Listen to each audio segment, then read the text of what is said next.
शूद्र एक ऐसा शब्द जिसका आजकल सबसे ज्यादा प्रयोग अपनी राजनीतिक रोटियां सेकने के लिए और समाज को बांटने के लिए होता है। जिन लोगों को इस शब्द का अर्थ भी मालूम नहीं है वो भी बड़े बड़े व्याख्यान देते हैं।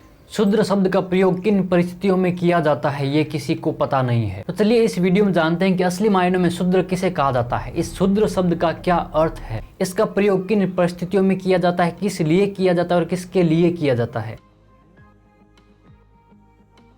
हेलो नमस्कार दोस्तों, स्वागत है आपका अभिज्ञान में। शूद्र शब्द का प्रयोग हमारे उपनिषदों में भी आया है, लेकिन ये किस अर्थ के लिए आया है ये आज देखते हैं। हमारे उपनिषदों में एक सूत्र आता है, शुचम आद्रवती इति शूद्रा, जिसका अर्थ होता है कि जो शोक के पीछे दौड़ता है वो शूद्र है। छांदोग्य उपनिषद और हमारे ब्रह्म सूत्र में एक प्रसंग आता है रेक मुनि और राजा जानश्रुति का। वहां पर रेक मुनि राजा जानश्रुति को शूद्र कह के बुलाते हैं।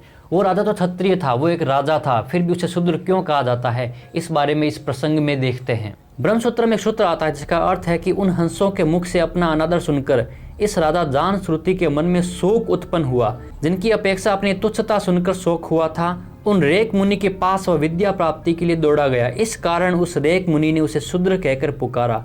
इस प्रसंग में रेक मुनि ने राजा जानश्रुति को शूद्र कहकर पुकारा था। इसका अर्थ ये नहीं है कि राजा जानश्रुति जाति से शूद्र था, बल्कि वो शोक से व्याकुल था। वो उस समय अज्ञानी था, इसलिए वो शोक से व्याकुल होकर रेक मुनि के पास ज्ञान लेने के लिए दौड़ा। इसलिए शोक से व्याप्त होने के कारण उसे शूद्र कहकर पुकारा गया था। शूद्र का ये असली वास्तविक अर्थ होता है। अब छांदोग्य उपनिषद इस प्रसंग को अच्छे से डिटेल से समझते हैं। छांदोग्य उपनिषद में यह प्रकरण इस प्रकार है कि राजा जानश्रुति श्रद्धापूर्वक बहुत दान देने वाला था। वह अतिथियों के भोजन के लिए बहुत अधिक अन्न तैयार कराकर रखता था। उनके ठहरने के लिए उसने बहुत सी विश्रामशालाएं भी बनवा रखी थी। एक दिन की बात है कि राजा जानश्रुति रात के समय अपने महल की छत पर बैठा था। उसी समय उसके ऊपर से आकाश में कुछ हंस उड़ते हुए जा रहे थे। उनमें से एक हंस ने दूसरे को पुकार कर कहा, अरे सावधान, इस राजा जानश्रुति का महान तेज आकाश में फैला हुआ है, कहीं भूल से उसका स्पर्श न कर लेना, नहीं तो वह तुझे भस्म कर देगा। यह सुनकर आगे जाने वाले हंस ने कहा, अरे भाई, तू किस महत्ता को लेकर इस राजा को इतना महान मान रहा है? क्या तू इसको गाड़ी वाले रेक के समान समझता है? इस पर पीछे वाले हंस ने पूछा, ये रेक कौन है? अगले हंस ने उत्तर दिया, यह सारी प्रजा जो कुछ भी शुभ कर्म करती है यह सब उस रेक को प्राप्त होता है, तथा जिस तत्व को रेक जानता है उसे कोई भी जान ले उसकी भी ऐसी ही महिमा हो जाती है। इस प्रकार हंसों से अपनी तुच्छता की बात सुनकर राजा के मन में शोक हुआ। फिर वह रेक की खोज कराकर उसके पास विद्या ग्रहण करने के लिए गया। रेक मुनि सर्वज्ञ थे, वे राजा की मनस्थिति को जान गए। उन्होंने उसके मन में जगे हुए ईर्ष्या भाव को दूर करके उसमें श्रद्धा का भाव उत्पन्न करने का विचार किया और अपनी सर्वज्ञता सूचित करके उसे सावधान करते हुए शूद्र कहकर पुकारा। यह जानते हुए भी कि जानश्रुति क्षत्रिय है, रेक ने उसे शूद्र इसीलिए कहा क्योंकि वह शोक से वशीभूत होकर दौड़ा आया था। इस प्रसंग में ही रेक मुनि शूद्र शब्द के वास्तविक अर्थ को समझा देते हैं। शोक से व्याकुल व्यक्ति, अज्ञानी व्यक्ति जो शोक से व्याप्त है, उसे ही शूद्र कहा जाता है। शुचम इति आद्रवती शूद्रम, इस सूत्र को हमें हमेशा याद रखना होगा ताकि हम कभी भूले नहीं कि शूद्र का वास्तविक अर्थ क्या होता है। हमारे शास्त्रों में हर व्यक्ति को जब वो जन्म लेता है तब उसे शूद्र ही माना जाता है, क्योंकि हर व्यक्ति जन्म लेने के समय अज्ञानी होता है, शोक से ग्रस्त होता है या एक पशु के समान होता है। बाद में उसके गुणों के अनुसार, उसके कर्म के अनुसार, उसके स्वभाव के अनुसार उसको अलग अलग वर्गों में प्रवेश दिया जाता है। एक ब्राह्मण को द्विज भी कहा जाता है। द्विज उसे इसीलिए कहा जाता है क्योंकि उसका दूसरा जन्म होता है। जब उसका उपनयन संस्कार होता है, उसका प्रवेश उस समय ब्राह्मण वर्ग में करवाया जाता है, इसलिए वो शूद्र से ब्राह्मण बन जाता है, यानी कि एक जन्म से दूसरा जन्म ग्रहण करता है, इसीलिए उसे द्विज कहा जाता है। द्विज का अर्थ होता है कि दूसरा जन्म या दो जन्म वाला। इस कंसेप्ट को और अच्छे से समझने के लिए हमें वर्ण व्यवस्था को समझना होगा।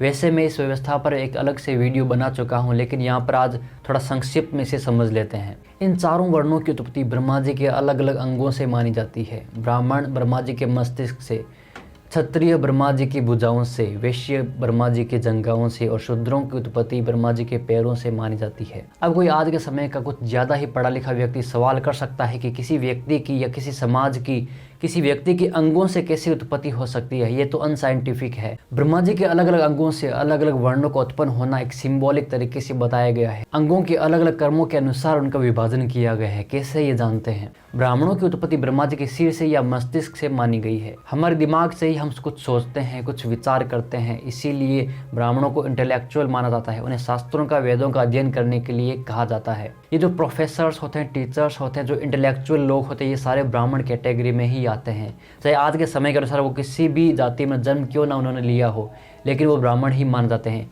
बाबा साहेब अम्बेडकर, ज्योतिराव फूले, विवेकानंद, ये सब ब्राह्मण ही माने जाते हैं अपने कर्म, गुणों और स्वभाव के अनुसार। क्षत्रियों की उत्पत्ति ब्रह्मा जी की भुजाओं से मानी जाती है। क्षत्रिय वर्ग का कर्तव्य होता है समाज की रक्षा करना। हम भी हमारी रक्षा हमारी भुजाओं से यानी हमारे हाथों से ही करते हैं।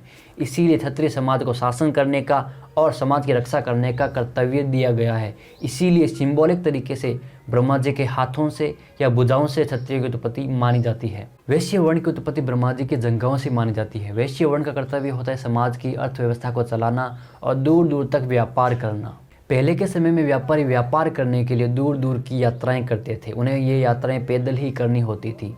इन व्यापारियों के बड़े बड़े दल होते थे जो व्यापार करने के लिए दूर देशों, दूर राज्यों तक जाते थे। और जब हम पैदल यात्रा करते हैं तब शरीर का सबसे ज़्यादा भार हमारे जंघाओं पर पड़ता है। इसीलिए वेश्यों की उत्पत्ति ब्रह्मा जी के जंघाओं से मानी जाती है। अब देखते हैं कि शूद्रों की उत्पत्ति पैरों से क्यों बताई गई है। अपने अपने गुणों, कर्म और स्वभाव के अनुसार 3 कैटेगरियों में बांटने के बाद में बाकी जो लोग बनते हैं उन्हें शूद्र कहा जाता है। शूद्रों का कर्तव्य बताया गया कि समाज की सेवा करना, समाज को सर्विस देना। आज के समय में जितने भी नौकरी करने वाले हैं, जो सर्विस करने वाले हैं, उन्हें हम शूद्र कह सकते हैं। लेकिन जो टीचिंग के प्रोफेशन में है, जो आर्मी के प्रोफेशन में है, जो बिजनेस के प्रोफेशन में है, वो तो अलग अलग 3 कैटेगरीज में आ गए, लेकिन बाकियों को शूद्र ही माना जाता है। वैसे भी जन्म से सभी शूद्र ही होते हैं। उनके गुणों, कर्मों के अनुसार उनका विभाग किया जाता था। गीता में भी एक श्लोक में भगवान श्री कृष्ण बताते हैं कि मैंने इन चारों वर्णों का विभाग उनके गुणों के, कर्मों के और स्वभाव के अनुसार किया है। इस श्लोक में कहीं भी जन्म पर आधारित वर्ण व्यवस्था का जिक्र नहीं किया गया है। चलिए विश्वामित्र जी और परशुराम जी के उदाहरण से समझते हैं।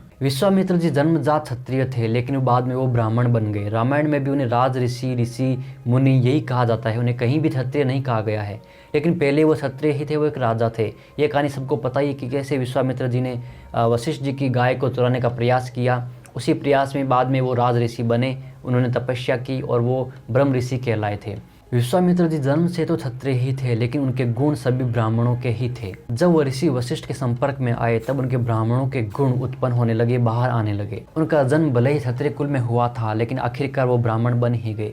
वैसे ही परशुराम जी की बात करते हैं। परशुराम जी जन्मजात तो ब्राह्मण थे, लेकिन उनके सारे कर्म क्षत्रियों वाले थे। उन्होंने खुद कुछ ऐसे क्षत्रियों का संहार किया था जो इस धरती पर पाप बढ़ा रहे थे, जो कुशासन कर रहे थे। महाभारत के उदाहरण से आपको एक को तथ्य बताने वाला हूँ जिससे आपको काफी आश्चर्य होगा। कर्ण, जिसके नाम पर काफी जातिगत राजनीति की जाती है। महाभारत के आदि पर्व में लिखा हुआ है कि कर्ण ने द्रोणाचार्य जी से ही शिक्षा प्राप्त की थी। पांडवों और कौरवों के साथ में ही द्रोणाचार्य ने कर्ण को भी शिक्षा दी थी। तो यहाँ पर कोई भी जातिगत भेदभाव का प्रश्न ही नहीं उठता। अगर कोई जातिगत भेदभाव होता तो द्रोणाचार्य कर्ण को शिक्षा देने से मना कर देते, लेकिन कर्ण भी अर्जुन के साथ में शिक्षा ग्रहण करता था। ये बात आपको कोई नहीं बताएगा, लेकिन आप अगर ओरिजिनल महाभारत को पढ़ेंगे आदि पर्व में तब आपको ये बात पता चल जाएगी। वाल्मीकि जी का भी एक उदाहरण देख लीजिए। वाल्मीकि जी डाकू थे, लेकिन उन्होंने अपने गुणों के अनुसार बाद में ब्राह्मण वर्ग में प्रवेश कर लिया था। उनका लिखा हुआ महाकाव्य रामायण आधार हिंदू की आस्था का केंद्र है। यहाँ पर रामायण रचने वाले की कोई भी जाति नहीं देखी गई, बल्कि उनका गुण, उनका कर्म देखा गया, उनका स्वभाव देखा गया। जन्मजात भले ही वो किसी नीची योनि में पैदा हुए थे, लेकिन गुणों से, स्वभाव से वो ब्राह्मण ही थे। अगर सनातन धर्म में इतना ही जातिगत भेदभाव होता तो हिंदू समाज रामायण को नकार देता, क्योंकि रामायण वाल्मीकि जी ने लिखी थी, जो कि जन्मजात एक शूद्र थे। यहाँ पर डिपेंड नहीं करता कि आपका जन्म किस जाति में और किस कुल में हुआ है, यह आपके गुणों के ऊपर, कर्मों के ऊपर डिपेंड करता है। रामायण के उत्तरकांड में भी कुछ ऐसे प्रसंग आए हैं जिनसे सनातन धर्म पर एक्सेप्ट किया जाता है। भले ही हमने उन प्रसंगों की सत्यता न परखी हो, फिर भी हिंदू समाज उत्तरकांड को नकारता है। आज के ज़्यादातर लोग, ज़्यादातर हिंदू उत्तरकांड को रामायण का हिस्सा नहीं मानते हैं, और कई रिसर्च और अध्ययनों के बाद में पता चला कि उत्तरकांड रामायण का हिस्सा नहीं है। उत्तरकांड की रचना रामायण के बहुत बाद में हुई थी। उसका कई कंटेक्स्ट से ही पता चलता है। रामायण का अंत युद्ध कांड में ही हो जाता है, वहाँ पर उपसंहार भी दिया गया है। फिर भी आगे उत्तरकांड प्रारंभ होता है, और उत्तरकांड में कई ऐसी कथाएं आती है जो कि मूल रामायण से मेल भी नहीं खाती हैं। ये हिंदू समाज की ईमानदारी ही है कि जहाँ पर कुछ उन्होंने गलत देखा उसे नकार दिया, और समाज की संप्रदाय में जो भी गलत धारणाएं होती है, जो गलत कुप्रथाएं होती है, उन सबको नकारना भी जरूरी है। अब ऐसा भी नहीं कि इतिहास में कभी भी शूद्रों को जाति के नाम पर परेशान भी नहीं किया जाता था, उन पर अत्याचार नहीं किए जाते थे, ऐसा नहीं है, बिल्कुल ऐसा किया जाता था। लेकिन ऐसा कुछ स्वार्थी लोगों द्वारा ही किया जाता था, जो अपने कुल की, अपने वर्ण की श्रेष्ठता साबित करना चाहते थे या श्रेष्ठता स्थापित करना चाहते थे। वो नहीं चाहते थे कि ये जो ज्ञान है, जो उपनिषदों में ज्ञान है, जो वेदों में ऋषि मुनियों ने ज्ञान दिया है, ये सभी वर्गों तक पहुंचे। उन्हीं को स्वार्थी लोगों ने इस वर्ण व्यवस्था को जन्म पर आधारित बना दिया, और जो गलतियां उन लोगों ने की, उन गलतियों को आज सुधारा जाना चाहिए। और सनातन धर्म के मूल में ही परिवर्तन है। ये समय समय पर अपनी गलत धारणाओं को, गलत प्रथाओं को अपने आप हटा देता है। हमें गलत को गलत कहना, सही को सही कहना भी आना चाहिए। ऐसा भी नहीं है कि दुनिया के किसी भी धर्म में, किसी भी संप्रदाय में भेदभाव पाया ही नहीं जाता, ऐसा हो ही नहीं सकता। ये प्रकृति है, यहाँ पर सत्य झूठ सब कुछ पाया जाता है। दुनिया के हर एक संप्रदाय में भेदभाव पाया जाता है, क्योंकि ये समय है, ये समय के प्रवाह में सब बहते रहते हैं। समय के प्रवाह में गलत चीज़ें भी आ जाती हैं, सही चीज़ें भी आ जाती हैं। हर एक समाज में, हर एक पंथ में, हर एक संप्रदाय में भेदभाव पाया जाता था और आज भी पाया जाता है। लेकिन समस्या किसी गलत प्रथा में नहीं है, बल्कि समस्या उसमें है जब उससे हम चिपक कर बैठ जाएं। कभी उन प्रथाओं में परिवर्तन करने का ही प्रयास ना करें, कभी उन प्रथाओं को हटाने का ही प्रयास ना करें। समस्या इसमें है। कुप्रथाओं का समाज में आना स्वाभाविक है, समय के अनुसार ये आ ही जाती हैं, लेकिन समय समय पर उनका उन्मूलन करना भी जरूरी है, उनसे चिपक कर नहीं बैठना है। सनातन धर्म के मूल में ही ऐसी धारणा है कि जब भी यहाँ पर कोई कुप्रथाओं ने जन्म लिया, यहाँ पर कुछ ऐसे महापुरुषों ने भी जन्म लिया जिन्होंने उन कुप्रथाओं को हटाने का प्रयास किया। सनातन धर्म में कई ऐसी प्रथाएं थी, जैसे सती प्रथा, बाल विवाह जैसी प्रथाएं थी, लेकिन उन प्रथाओं को हटाने के लिए महापुरुष भी यहाँ पर आए थे।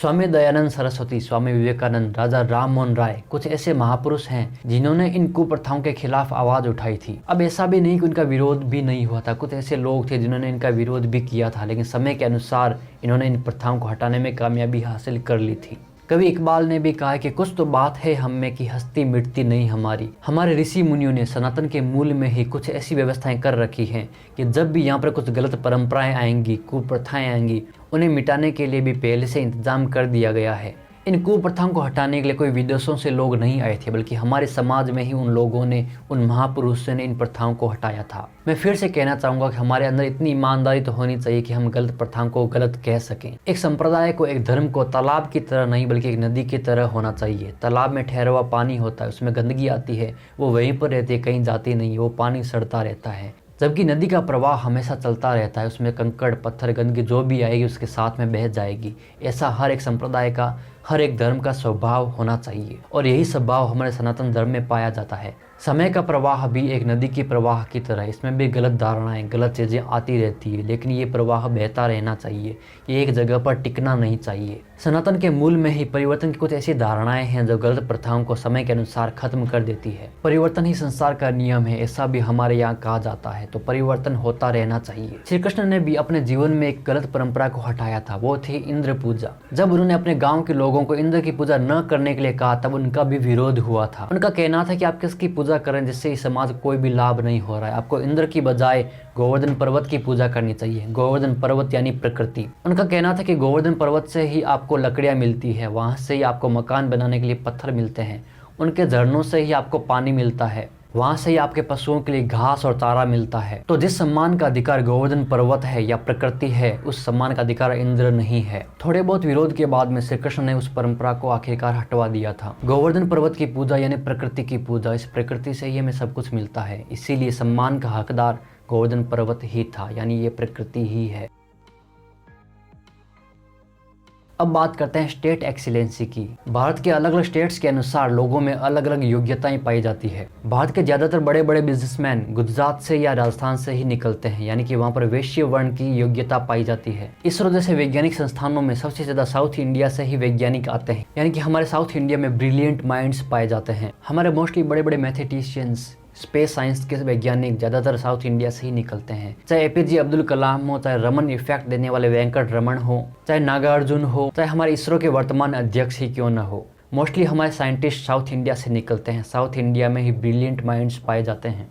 वेस्ट बंगाल स्टेट से स्वामी विवेकानंद, राजा राम मोहन राय, रविंद्रनाथ टैगोर जैसे महान इंटेलेक्चुअल्स पैदा हुए थे, यानी कि एक तरह से वहाँ पर ब्राह्मण वर्ग की योग्यता पाई जाती है। हमारी आर्मी में ज्यादातर पंजाब के, हरियाणा के, राजस्थान के जवान पाए जाते हैं। यूपी और बिहार से ज्यादातर आईएएस और आईपीएस निकलते हैं। हर एक स्टेट की अपने आप में एक एक्सीलेंसी है, इसे ही स्टेट एक्सीलेंसी में कहता हूँ। इस स्टेट एक्सीलेंसी के कई कारण हो सकते हैं। हमारे आर्मी में पंजाब और राजस्थान के जवान इसीलिए सबसे ज्यादा है क्योंकि जब पुराने समय में आक्रमण होते थे तब इसी रास्ते से होते थे। राजस्थान और पंजाब के रास्ते से, और यहीं पर बड़े बड़े वीर योद्धाओं ने उनको रोकने का प्रयास किया था। इस रीजन से भी या कहेंगे रक्त संबंध से भी यहाँ पर क्षत्रिय वर्ग की योग्यता पाई जाती है। हमारे खेलों में भी ज़्यादातर खिलाड़ी पंजाब से और हरियाणा से ही आते हैं। हमारे भारत के हर एक भाग की एक अलग योग्यता है, एक अलग पहचान है, हर एक भाग का अपना अपना योगदान है। ऐसा नहीं कि हर एक राज्य में एक ही एक्सीलेंसी पाई जाती है, अलग अलग एक्सीलेंसीज भी हो सकती हैं, लेकिन बहुतायत सिर्फ एक एक्सीलेंसी की ही होती है। साउथ इंडिया में विदेशी आक्रमणों का इतना प्रभाव नहीं पड़ा था, इसीलिए वहाँ पर कला की ज़्यादा उन्नति हुई। वहाँ पर लोगों के पास समय था कि वो भौतिक उन्नति और बौद्धिक उन्नति के बारे में सोच सकें। इस रीजन से भी कह सकते हैं कि वहाँ पर ब्रिलियंट माइंड्स निकलते हैं। पंजाब और राजस्थान द्वारा विदेशी आक्रमणकारियों का सामना करने के कारण वहाँ पर क्षत्रिय वर्ग की योग्यता पाई जाती है। इस बारे में मैं आपकी राय भी जरूर जानना चाहूँगा। प्लीज़ कमेंट में जरूर लिखिएगा कि आप इस स्टेट एक्सीलेंसी को किस तरह से देखते हैं। वापस अगर वर्ण व्यवस्था पर और योग्यता पर आते हैं तो देख सकते हैं कि हर एक व्यक्ति में हर तरह की योग्यता, हर तरह की एक्सेलेंसी नहीं होती। एक ही व्यक्ति एक ही समय में डॉक्टर, इंजीनियर, वकील सब कुछ नहीं बन सकता। हर व्यक्ति में उसके स्वभाव, गुण और कर्म के अनुसार अलग अलग योग्यताएं पाई जाती है। जो मैथ में काफ़ी होशियार है वो ज़रूरी नहीं कि आर्ट्स में भी हो। जो इतिहास को अच्छी तरह से समझ सकता है वो ज़रूरी नहीं कि बायोलॉजी को भी अच्छी तरह से समझ पाए। इसीलिए बड़े बड़े एजुकेशनल इंस्टीट्यूशंस में प्रवेश करने के लिए कुछ एंट्रेंस एग्जाम करवाए जाते हैं। उन मार्क्स के आधार पर, अपनी अपनी योग्यता के आधार पर उनका प्रवेश करवाया जाता है। अगर किसी के एंट्रेंस एग्जाम में कम नंबर आ जाते हैं तो वो शोर नहीं मचाता कि मेरे कम नंबर आए हैं, मेरे साथ भेदभाव हो रहा है, क्योंकि वो व्यवस्था योग्यता के ऊपर आधारित है। वैदिक काल में भी किसी को वेद का या उपनिषद का अध्ययन करने का अधिकार देने से पहले उपनयन संस्कार होता था। व्यक्ति की योग्यता के अनुसार, उसके गुण और कर्मों के अनुसार उसका उपनयन संस्कार किया जाता था। इसके बाद में वो वेद का और उपनिषद पढ़ने का अधिकारी होता था। एक तरह से समाज द्वारा उसे ये आज्ञा दी जाती थी कि अब वो वेद और उपनिषदों का अध्ययन कर सकता है। वेदों और उपनिषदों का अध्ययन करने के लिए भी योग्यता देखी जाती थी, एक प्रोसेस होती थी, क्योंकि अगर हर कोई उन्हें पढ़ने लग जाएगा तो उनके गलत मतलब भी निकालने लग जाएगा और समाज में अव्यवस्था फैल जाएगी। ऋषि मुनियों द्वारा स्थापित व्यवस्था से ये डिसाइड होता था कि कौन वेद पढ़ने का अधिकारी है और कौन नहीं, क्योंकि हर व्यक्ति के दिमाग का स्तर अलग अलग होता है, उसके सोचने की, समझने की क्षमता अलग अलग होती है। हर व्यक्ति इंटेलेक्चुअल नहीं होता, हर व्यक्ति इंजीनियर नहीं होता, हर व्यक्ति डॉक्टर नहीं बन सकता, हर व्यक्ति इतिहास, राजनीति जैसे विषयों में रुचि नहीं रख सकता। ऐसा अपनी अपनी रुचि और योग्यता के अनुसार ही होता है। हर व्यक्ति अपने आप में परफेक्ट नहीं होता, उसमें कुछ न कुछ कमियां तो होती ही है। इंजीनियरिंग फील्ड में अपने पैर जमा चुके इंजीनियर को अगर डॉक्टरी प्रोफेशन में आना है तो उसे कई प्रोसेस से गुजरना होगा, कई प्रक्रियाओं से गुजरना होगा। वहाँ पर भी ये शोर नहीं मचा सकता कि मुझे डॉक्टर नहीं बनने दिया जा रहा, मेरे साथ भेदभाव हो रहा है। डॉक्टर बनने के लिए भी उसकी योग्यता देखी जाएगी, उसका एंट्रेंस एग्जाम लिया जाएगा, उसे एक परीक्षा देकर साबित करना होगा कि वो डॉक्टर बनने के योग्य है या नहीं। हर व्यक्ति हर एक फील्ड में परफेक्ट नहीं होता, इसीलिए अलग अलग विभाग बनाए गए हैं। मुंडक उपनिषद में एक श्लोक आता है जिसका अर्थ है कि उन्हीं को इस ब्रह्म विद्या का उपदेश दें जिन्होंने विधि पूर्वक उपनयन आदि संस्कार कराकर ब्रह्मचर्य व्रत का पालन किया हो। इसी तरह छंदोग्य में लिखा है कि उपत्वा नेष्ये, यानी कि तेरा उपनयन संस्कार करूंगा। इस तरह वेद विद्या आदि में उपनयन संस्कार का होना काफी आवश्यक बताया गया है। जब शिष्य किसी गुरुकुल में शिक्षा ग्रहण करते थे तब गुरु उनकी योग्यता के अनुसार ही उन्हें शिक्षा देता था। ब्राह्मण की योग्यता रखने वाले शिष्यों को वेदों का, उपनिषदों का अध्ययन कराया जाता था। क्षत्रियों की योग्यता रखने वाले शिष्यों को अस्त्र शस्त्रों का अभ्यास कराया जाता था। जब किसी शिष्य में ये तीनों ही योग्यता नहीं पाई जाती थी तब उसे शूद्र कैटेगरी में रखा जाता था और उसे समाज की सेवा के लिए प्रोत्साहित किया जाता था। आज के समय में जो भी अपने आप को शूद्र मानता हो, दलित मानता हो, वो इन बातों को अपने ऊपर ना ले। ये सभी योग्यताओं के अनुसार, गुणों के अनुसार, स्वभाव के अनुसार बताया गया है। अपने अपने गुणों और रुचि के अनुसार ही अपने अपने फील्ड को अपनाना चाहिए। आज के समय में ब्राह्मणों में भी कुछ ऐसे लोग हैं जिन्हें शूद्रों से भी नीचे की कैटेगरी में डाल देना चाहिए और शूद्रों में भी कुछ ऐसे लोग हैं जिन्हें ब्राह्मणों की कैटेगरी में डाल दिया जाना चाहिए। जन्म के आधार पर हर कोई ब्राह्मण नहीं होता। कई ब्राह्मण परिवारों में आप देखते हैं कि मांस भक्षण भी करते हैं, शराब भी पीते हैं, तो वो ब्राह्मण कहलाने के योग्य नहीं है, वो ब्राह्मणों के ऊपर कलंक है। जिन्हें शूद्र या दलित माना जाता है उन परिवारों में भी कुछ ऐसे लोग पैदा होते हैं जो अपनी योग्यता के अनुसार काफ़ी उत्तम बुद्धि वाले होते हैं, उन्हें ब्राह्मण ही माना जाना चाहिए। समाज में जो ये अलग अलग योग्यताएं पाई जाती हैं, अलग अलग विभाग पाए जाते हैं, ये प्रकृति ने ही बनाए हैं और इन विभागों का होना जरूरी भी है और हर एक विभाग का इस समाज में योगदान होना भी जरूरी है। अगर हर कोई एक ही प्रोफेशन अपना लेगा तो ये समाज की व्यवस्था बिगड़ जाएगी। कई जगहों पर उपनिषदों में भी शूद्रों का वेद विद्या में अधिकार नहीं बताया गया है, तो अब आपको ये बताने की जरूरत नहीं है कि वो शूद्र कौन है। वो शूद्र शुचम आद्रवती इति शूद्रम वाले शूद्र ही हैं। उपनिषद सबके लिए हैं, समझने वाला होना चाहिए। ब्रह्मसूत्र में सूत्र आता है तद्भाव निर्धारणे च प्रवर्तेह। यानी कि एक गुरु को एक शिष्य के अंदर भाव का निर्धारण करना चाहिए कि उसके अंदर किस वर्ग का भाव है, किस वर्ग में वो जा सकता है। छांदोग्य उपनिषद में एक प्रसंग आता है कि जबाला के पुत्र सत्यकाम ने गौतम नामक आचार्य के शरण में जाकर कहा, भगवान मैं ब्रह्मचर्य पालन पूर्वक आपकी सेवा में रहने के लिए उपस्थित हुआ हूँ। तब गौतम ने उसकी जाति का निश्चय करने के लिए पूछा, तेरा गोत्र क्या है? इस पर उसने स्पष्ट शब्दों में कहा, मैं अपना गोत्र नहीं जानता। मैंने अपनी माता से गोत्र पूछा था, उसने कहा कि मुझे गोत्र नहीं मालूम है, मेरा नाम जबाला है और तेरा नाम सत्यकाम है, इसलिए मैं तो इतना ही कह सकता हूँ कि मैं जबाला का पुत्र सत्यकाम हूँ। तब गुरु ने कहा, इतना स्पष्ट और सत्य भाषण ब्राह्मण ही कर सकता है, दूसरा कोई नहीं। इस प्रकार सत्य भाषण रूप हेतु से ये निश्चय करके कि सत्यकाम ब्राह्मण है, शूद्र नहीं है, उसे आचार्य गौतम ने संविदा लाने का आदेश दिया और उसका उपनयन संस्कार कर दिया। इस प्रसंग में भी गौतम ऋषि ने पहले सत्यकाम की परीक्षा ली, उसकी योग्यता को जाना, उसके बाद में ही उसका उपनयन संस्कार किया। सत्यकाम के सत्य बोलने से गौतम ऋषि को पता चल गया कि एक ब्राह्मण कैटेगरी का ही व्यक्ति है और इसमें वो योग्यता है कि ये वेदों को, उपनिषदों को अच्छे से समझ सकता है और पढ़ सकता है। यहाँ पर गुणों के अनुसार ही शूद्र स्वभाव वाले व्यक्तियों को वेदाध्ययन का अधिकार नहीं दिया गया है। और शूद्र सुनने से पहले फिर से आपको वो मंत्र याद कर लेना चाहिए, शुचम आद्रवती इति शूद्रम, जो शोक से व्याप्त है वो ही शूद्र है। वेद और उपनिषद काफ़ी डीप मीनिंग वाले हैं, इसीलिए सिर्फ ब्राह्मण की योग्यता रखने वाले व्यक्तियों को ही इन्हें पढ़ने का अधिकार दिया गया है। दूसरे स्वभाव वाले, दूसरे गुणों वाले, दूसरे कर्मों वाले या दूसरी योग्यताओं वाले व्यक्ति ऑटोमेटिकली ही इन्हें पढ़ने का, समझने का प्रयास भी नहीं करेंगे।